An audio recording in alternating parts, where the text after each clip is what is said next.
So today is Saturday and we are going to be heading to Dapitan, Tiange. Say hi. Saya mong kasama.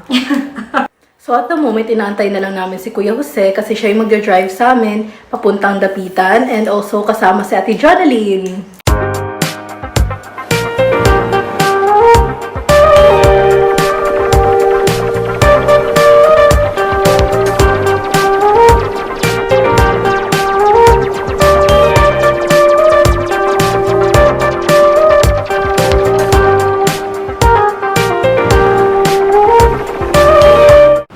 We're here na! Dito na kami sa Dapitan, Tiange. So they have Santa Claus here. They have Santa Claus there. Nutcracker. And papasok na muna kami. May nativity scene. And then, ayun. Nalasing kasi to. Pag hindi ko nalasing ako. Dito na kami sa loob. Ang daming decors. And so, ano yan? Ano yan? I-explore ka? Ay!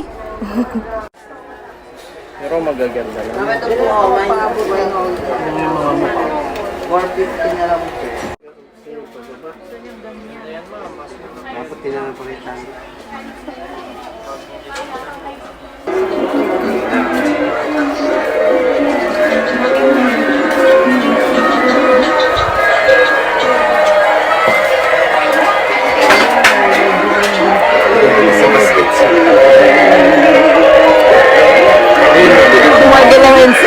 Masaya si Santa.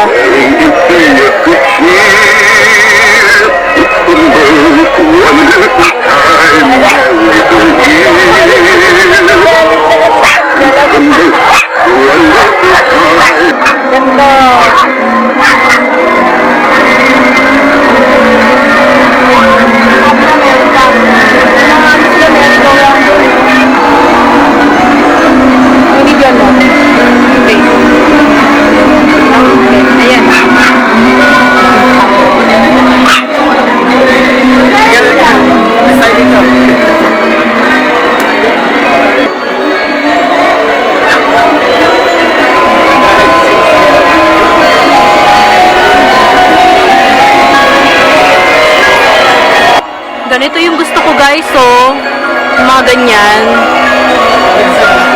Lalo na to. Ganda-ganda na ito. May nag-skating. Tapos bet ko din itong mga ganito. Mukhang may snow.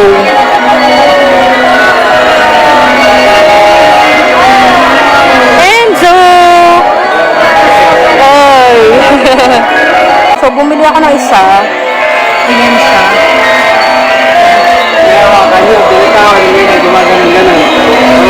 Mayroon din mga plato at mangkok dito.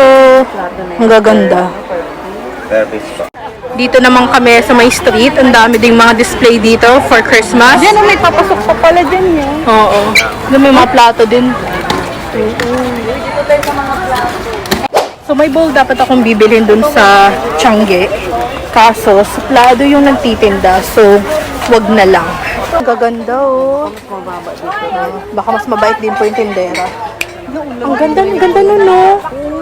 Ang ganda.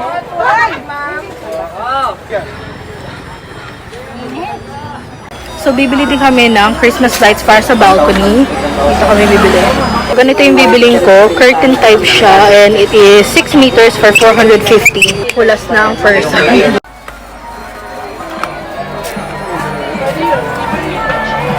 So, andito naman kami ngayon sa loob ng Dapitan Arcade. And titingin-tingin lang din naman tayo. Ang ganda din ang mga decors dito.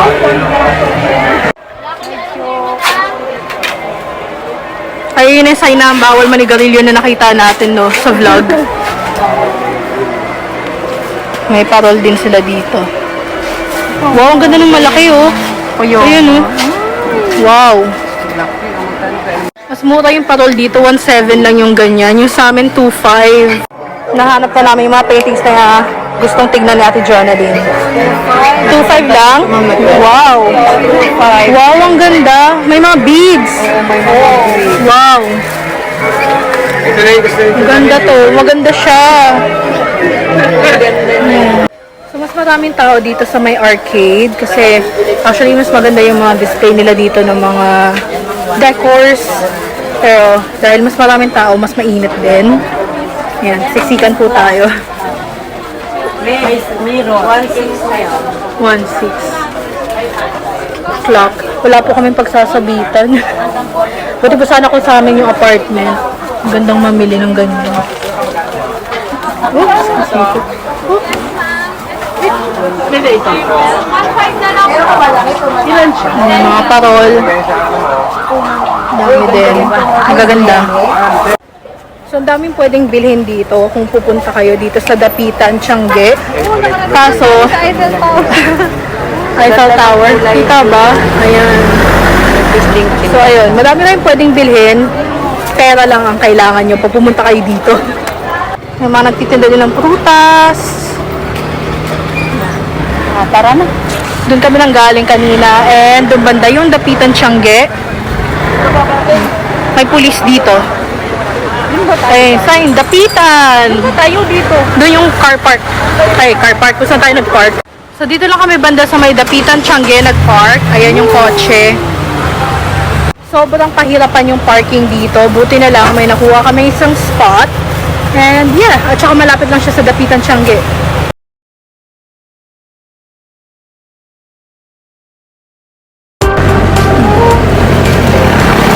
So, pauwi na kami. Stuck kami sa traffic ngayon. So, ano po masasabi nyo sa trip natin today, kuya? Ano po masabi nyo? Mainit yung aircon. Mainit yan. Kayo po, ate. Malamig. Malamig. Malamig. Isa Dapitan po, ano po opinion natin? Maganda. Ikaw lang. Opinion mo? Kulang. May heater na kami. Kailangan ko tayo sa aircon. Init. Hey guys, so we just got home and sobrang init ngayon dito sa Pilipinas. Tapos dagdagan pa ng AC ko na hindi gumagana sa car. Kaya ayun, kinalabasan, sobrang pawis ng person. Kitang-kita naman dito sa t-shirt ko, tsaka sa mukha ko, diba? So ayun, anyway, in a minute, after kong huminga at mabawasan yung init na nararamdaman ko, init na nararamdaman ko, ipapakita ko sa inyo yung mga nabili ko doon sa Dapitan. So those are the things that I got from Dapitan, Tiangge. So first stop is this one.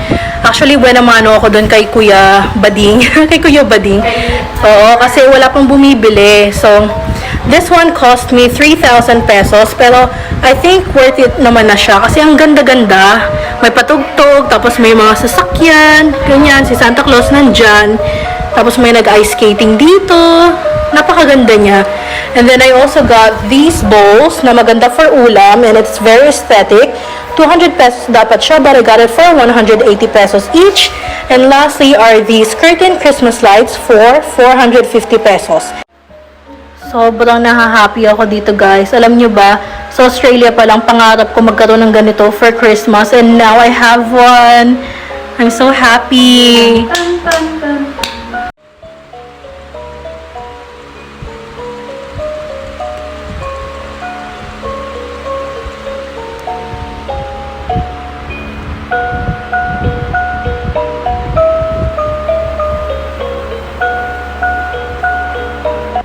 So that is it for this mini vlog guys. Sana nagustuhan nyo and yeah, thank you guys so much for watching. I hope to see you in my next one and don't forget to stay positive always. Bye!